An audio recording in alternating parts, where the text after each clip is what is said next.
જય શ્રી કૃષ્ણ મિત્રો, નિત્ય સત્સંગમાં આપ સૌનું સ્વાગત છે। આજે આપણે સાંભળીશું દશામાના વ્રતની વિધિ, કથા તથા મહાત્મય। જો આ વિડીયો તમને પસંદ પડે તો લાઈક અને શેર કરી ચેનલને સબસ્ક્રાઇબ જરૂરથી કરજો। દશામાનું વ્રત અષાઢ વદ અમાસથી શરૂ થાય છે। પ્રાતઃકાળે સ્નાન કરી ધૂપ દીવો કરી શ્રદ્ધાપૂર્વક દશામાની કથા સાંભળવી જોઈએ। 10 દિવસ સુધી નકોરડા ઉપવાસ કરવા જોઈએ। જો નકોરડા ઉપવાસ ન થઈ શકે તો ફરાહાળ કરવો જોઈએ તથા માટીની સાંઢળી બનાવી તેનું પૂજન કરવું જોઈએ। 10મે દિવસે એ સાંઢળીને નદીમાં પધરાવી જોઈએ। 5 વર્ષે કે 10 વર્ષે વ્રતનું ઉજવણું કરવું જોઈએ। યથાશક્તિ સોનું, ચાંદી કે પંચધાતુની સાંઢળી બનાવરાવી બ્રાહ્મણને દાનમાં આપવી જોઈએ તથા વસ્ત્રદાન કરવું જોઈએ, દક્ષિણા આપવી જોઈએ। 10મા દિવસે આખી રાતનું જાગરણ કરવું જોઈએ તથા માના ભજન કીર્તન ગાવા જોઈએ।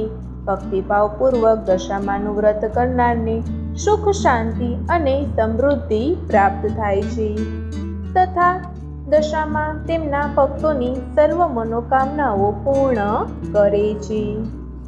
આ હતી દશામાના વ્રતની વિધિ। હવે આપણે દશામાના વ્રતની કથા સાંભળીએ। સુવર્ણપુર નગરીમાં અભયસેન નામી ઘણો જ ગર્વિષ્ઠ રાજા રાજ કરતો હતો। નગરની સમૃદ્ધિનો પાર ન હતો। રાજાની ગુણિયલ, સંસ્કારી અને અતિ સુશીલ તથા રૂપવતી રાણીનું નામ અનંગસેના હતું। રાણી ઘણી જ નમ્ર અને ધર્મિષ્ઠ હતી। એ ઘણીવાર રાજાને અહંકાર ન કરવા સમજાવતી, પણ રાજા એની વાત કદી ન સાંભળતો। એક દિવસ રાજમહેલના ઝરૂખે બેઠેલી રાણીએ નદીના કિનારે સ્ત્રીઓને વ્રત કરતી જોઈ। તેથી રાણીને કુતૂહલવશ થઈ તરત જ દાસીને આજ્ઞા આપી કે નદી કિનારે સોળે શણગાર સજીને ટોળે વળેલી સ્ત્રીઓ શું કરે છે એ જાણી લાવ। દાસી દોડતી દોડતી સ્ત્રીઓ પાસે ગઈ અને પૂછવા લાગી કે તમે બધા શું કરો છો? ત્યારે એક સ્ત્રીએ જવાબ આપતા કહ્યું, અમે દશામાનું વ્રત કરીએ છીએ। આ વ્રતની વિધિ એવી છે કે સૂતરના 10 તાર લઈ 10 ગાંઠ વાળવી, ગાંઠે ગાંઠે કંકુના ચાંદલા કરવા।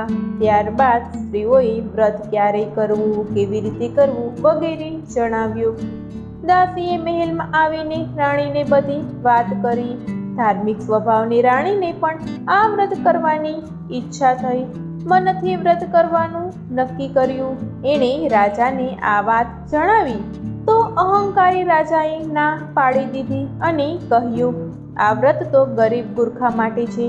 તારે તો ઘણી સાહેબી છે, ધન દોલત, નોકર ચાકર, બાગ બગીચા, રાજપાટ બધું છે, માટે આ વ્રત કરવાનું છોડી દે। રાજાના અભિમાન ભર્યા વચન સાંભળી રાણીનું દિલ દુભાયું।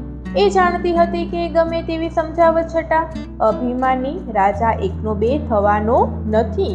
રાજાએ અહંકાર, ગર્વ અને અભિમાનમાં ચકચૂર થઈને દશામાના વ્રતનું અપમાન કર્યું। તેથી દશામાના ક્રોધનો પાર ન રહ્યો। માએ રાજાના સપનામાં આવીને એક જ શબ્દ કહ્યો, પડું છું। બીજા જ દિવસે પડોશી રાજા લાવ લશ્કર સાથે ચઢી આવ્યો। આવા અણધાર્યા હુમલાથી રાજા અભયસિંહ ગભરાયો। જીવ બચાવવા માટે રાણી અને બંને કુંવરોને લઈને જંગલના રસ્તે ભાગ્યો।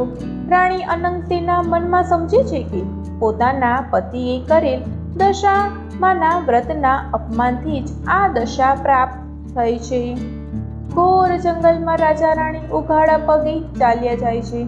પગમાં કાંટા કાંકરા ભોંકાય છે। દુઃખ અને થાકનો પાર નથી। કુંવરો તરસ્યા થયા છે।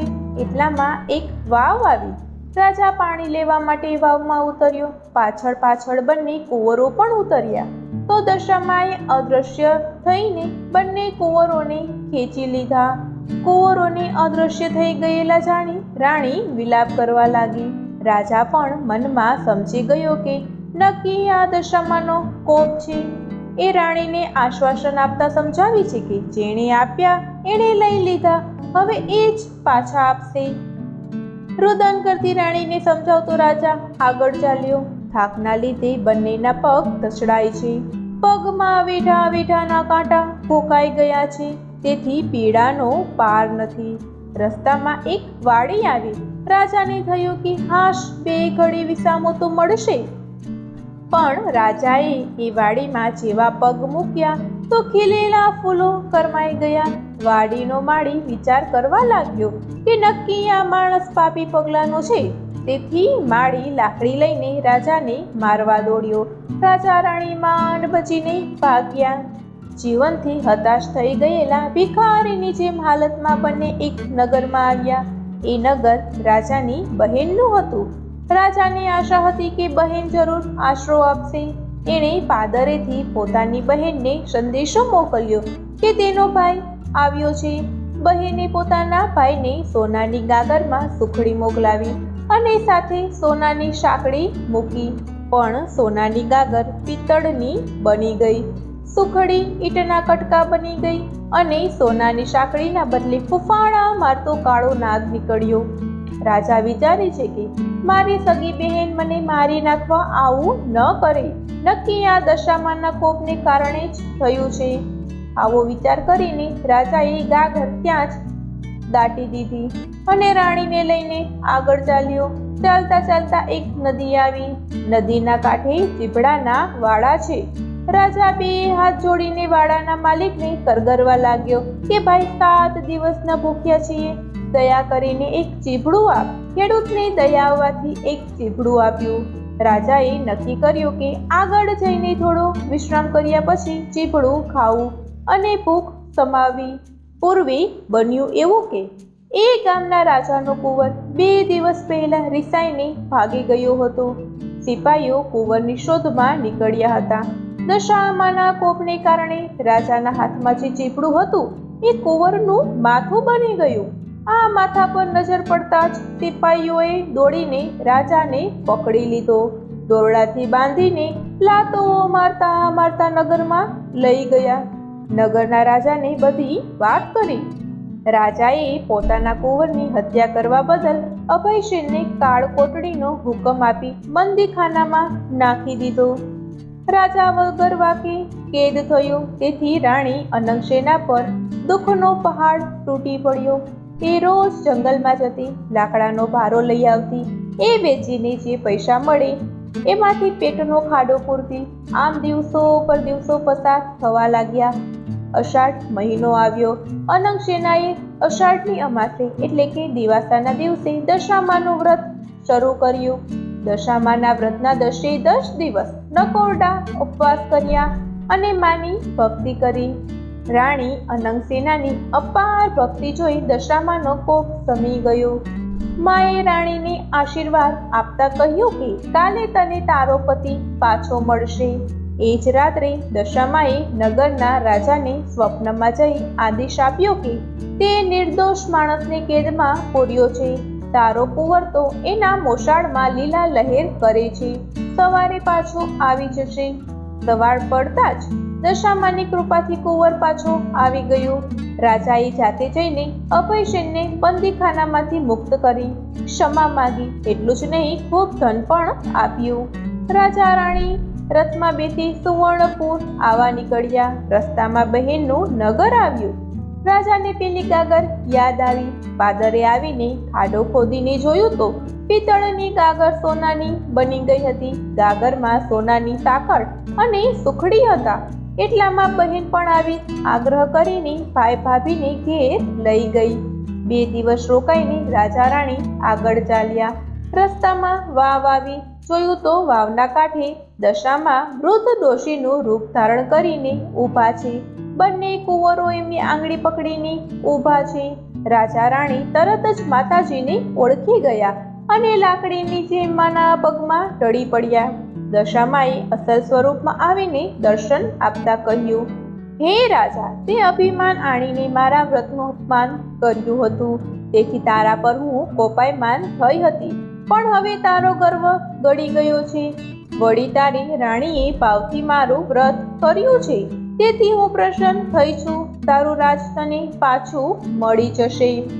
માં કરતો રાજા અભયસેન દશામાના પગમાં આડોટી પડ્યો અને બોલ્યો, માં, હે દયાળી, કળિયુગમાં તમારી ધાર્મિક કસોટીમાંથી કોઈ પાર ઉતરી નહીં શકે, માટે આવો કોપ કદી ન કરશો.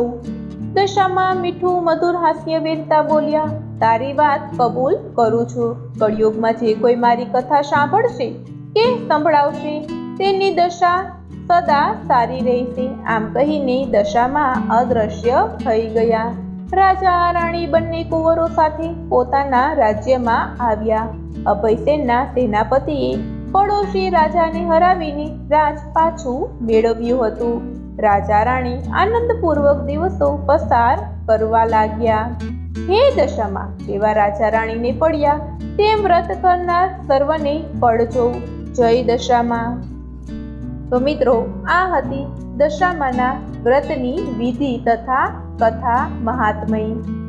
જો આ માહિતી તમને પસંદ પડી હોય તો વિડીયોને લાઈક અને શેર કરી ચેનલને સબસ્ક્રાઇબ જરૂરથી કરજો.